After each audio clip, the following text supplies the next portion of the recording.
Hello, my name is Kathy Sherlock Green. I'm the director of Cantabile Chorus in the Upper Valley of New Hampshire, Vermont. We are about 24, 25 women singing together the literature that was written for women's voices. And we are celebrating our 20th anniversary of being an ensemble. And part of that celebration is that we have commissioned a work by a composer. His name is Silvey, and we have been collaborating with him and working on the music that he has sent us.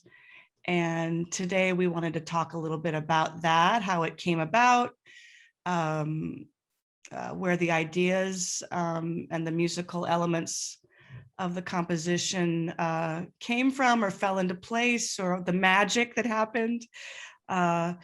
Maybe a little bit about what it's been like to rehearse this music and how we anticipate performing it.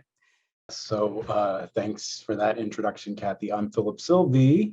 I teach at the Eastman School of Music. I'm chairing the Department of Music Teaching and Learning. My specialty is choral vocal, so I'm working primarily with students becoming choral music teachers.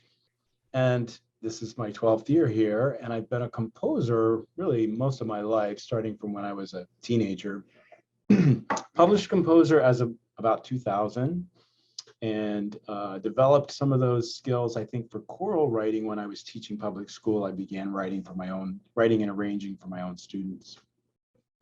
So because I've conducted treble choruses at the University of Maryland and here, I do have experience with repertoire for treble voices, and so it is something I've done, I would say, more of.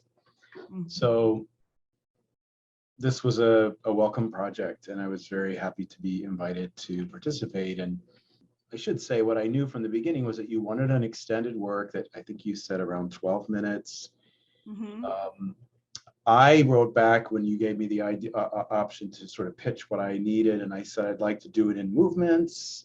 I'd like to do it primarily 3 parts, and I'm thinking in terms of the repertoire that I use and publish.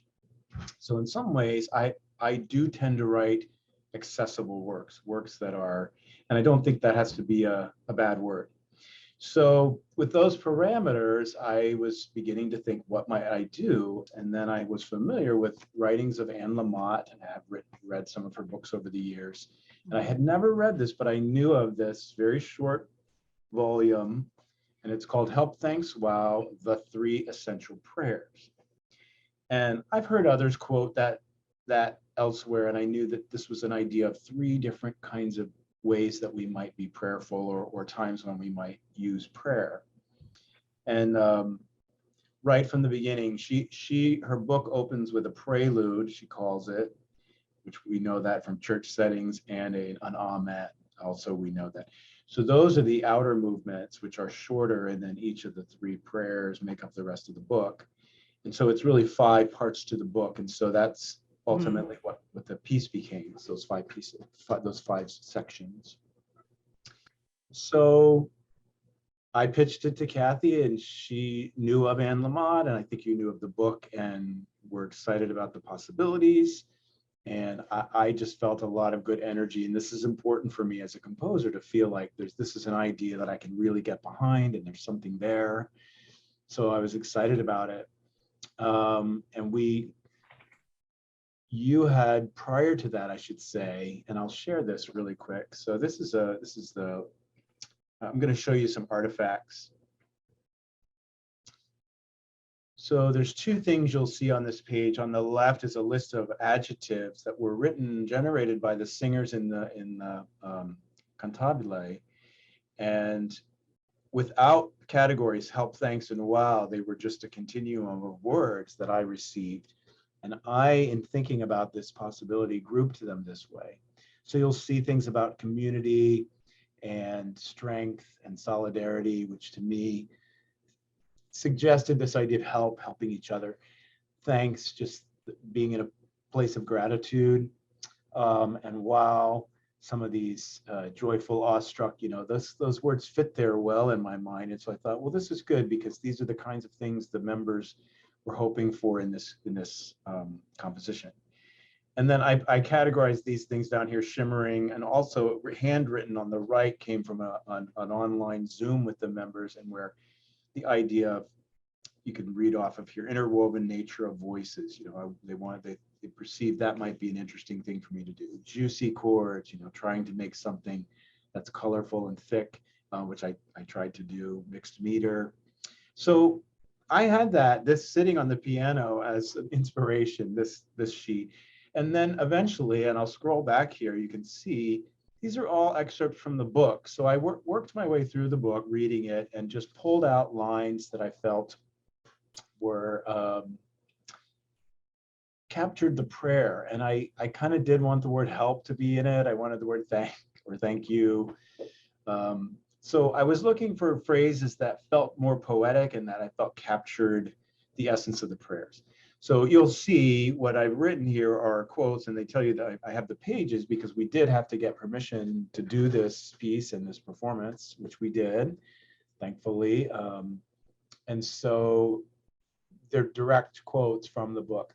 But you'll see underneath, I translated them into Latin. I just used an online translator, partly with this idea of Missa Brevis, the Latin Mass. We're familiar with Latin. Latin sings well. And there were phrases, so you'll see some of them are highlighted and some aren't. So the highlighted ones were ones I thought might be good choices for singing. And then there were, you'll see, it's hard to see, but some of the English is highlighted. So those phrases I thought might be singable. And I do, as a composer, you should know, think about the shapes of the vowels, the last word of a phrase that's going to be sustained. Is it a pure O, O, or something like that? That actually is can make a text work better for singers. So I'll just scroll again through so you get just a general idea of how I grouped that into those things, including the Amen. And Anne Lamott tells us that Amen actually means "and so it is." It's the translation, and then I translated that into Latin, but you'll hear it sung as "and so it is." Mm-hmm. The other thing you'll see on here is you often print a text and put it on the piano, and then I just leave it there for my sessions of largely improvising, generating ideas, playing around with it.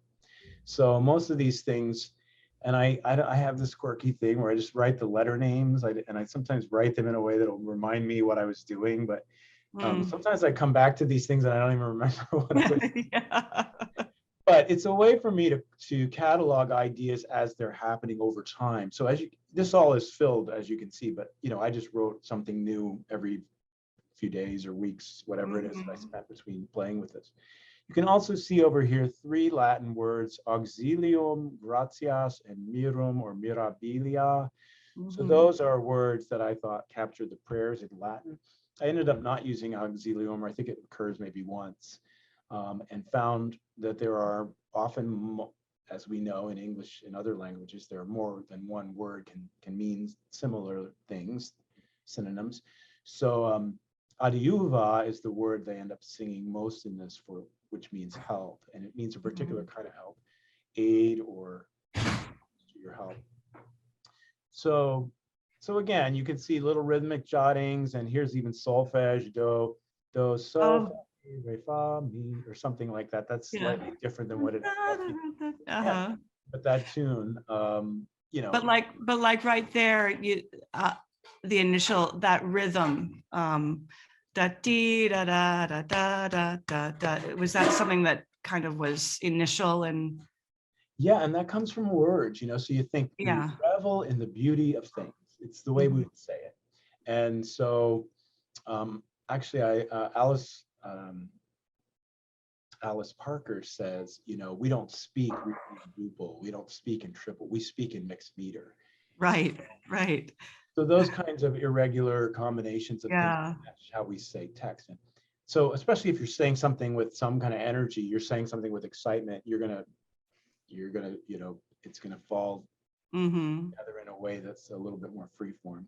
Yeah, so that's just an example. So after I've begun sketching and improvising, and many ideas for me start from piano figures and piano harmony, chord progressions, and if I have a text, I may be singing some tunes and accompanying it as I'm working out the tune. But sometimes I'm changing the tune over a pattern or a piano figure that I've already developed. So I like the piano, and I'm just trying to find a melody that works best with that piano part. So the next stage for me is to actually start doing notation, but even then I don't necessarily do beginning to end, front to back. And I should just say I'm different than I think there are other composers probably, and people who write papers and they write an outline before they start. That's not me. Mhm. So it's more freestyle, and what I have is an idea that I'm excited about, or a part that, or a figure that I think this will work, and I don't know if it's, exactly how it's going to fit together. This Mhm. was one of the challenges of this piece. I'll say more about, but Mhm. I'll show you a sketch here, a pencil sketch. So this is for the wow movement.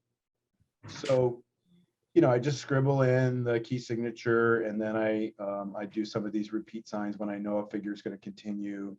And then I start jotting down some things that make sense to me that might not make sense to somebody else looking at this. Um, but you can see, you probably can recognize, Kathy, some of these figures are exactly what ended up in this. Mhm. Mhm. But it's really just me getting the main ideas down, and it forces me to commit to some things, because when I'm improvising and playing piano without having written it in notation, I'm still changing. At this point, Mhm. I have to make decisions about what happens, and then I start learning things about, oh, what could I do here that would be more optimal for the singer, more optimal for the componist. Mhm. That's just one example. I have many, many sketch pages like this for the whole work. Mhm. That's the sort of second stage. And then the third stage for me is when I enter it into notation software. So I use Sibelius. A lot of people use a program called Finale. There's things online that are free. I think Noteflight is one my students use. That's Mhm. just notation software. It's just like a typewriter or word processing. So there's a little bit of a danger with notation software, because a computer can play anything, it can sing anything, but that may not work for voices or a pianist in the same way. That's why I like to do things at the piano first and pencil sketch first. But when I Mhm. get it to the stage of entry into the computer, I can play back and start to hear multiple things at once, particularly if you're talking voice parts. And then I do red pen edits. So I have a quick example of this, and that's really um, so this is just a section where I wrote out the voice parts and I kind of knew what they were doing, and then later went back and filled in some piano or edited some of the voice part entrances and made some decisions about those things that I wanted to change. So it's a very iterative process. So once I get it entered into the computer and it's playing and I'm hearing what I think's working, particularly talking about beginning to end kind of or sections in sequence, then I Mhm. print out sheets. Not sometimes I don't print out the whole thing. I print out parts of it, take it to the piano, get the red pen, and do things like this. And then I take the red pen edits back to the computer and I enter them, and then I listen, and then I take it back to the piano, and it goes around and around and around. Lots of rounds of that. Mhm. And in your case, you graciously agreed to try some parts out. So I sent you things that were close, and you sang through them and recorded it. If I could have been there, I could have just listened in person, but um, that information, just singers singing, uh, was told me things Mhm. about what worked well and what didn't work well, and it really doesn't have anything to do with the singers themselves. I can hear right away if something's not balancing in the way I thought it would, Mhm. because of where it is in the voice or something like that. So I made some changes. Often it's simplifying things for the benefit of the performer, the singer. Mhm. Um, so the process really was, that's the process. And it comes down to a point where you say, I think this is done. I think this is ready. And often there's post-premiere edits, as I anticipate there will be. I'm currently working on a piece that was premiered on April 10th, and Mhm. I'm redoing sections of it. The basic framework doesn't change. The basic feel of the piece doesn't change, but lots of little small choices start changing at that point and sometimes I probably It becomes overworked probably in my case because I'm a perfectionist. Whatever persuasion you are in terms of spirituality, I think there's this sense of us needing something at times, particularly times of trial. So the pandemic in recent years, the racial reckoning that started almost at the same time with George Floyd's murder, and now the war in Ukraine. It's just these are other examples of things that cause us distress, and whether we're directly impacted or we're just considering it for everyone in the world. So those kinds of things, I think we call on something bigger than ourselves, that might be our spirituality. So I'm hoping that the experience of hearing the piece, and I hope for the singers, is similar, that you got to go through these stages of a more desperate need, and a willing, finding the things we can be thankful for, and making that a response. And I think they overlap and feed each other, and we go between them all. And sometimes when we're in a state where we need help, we just need to take a walk and have some wow moments. There's all these wonderful things in this book, I should say. I didn't really, other than using the words, I don't know if I was necessarily trying to follow anything exact in the book, but just this general idea of these three prayers.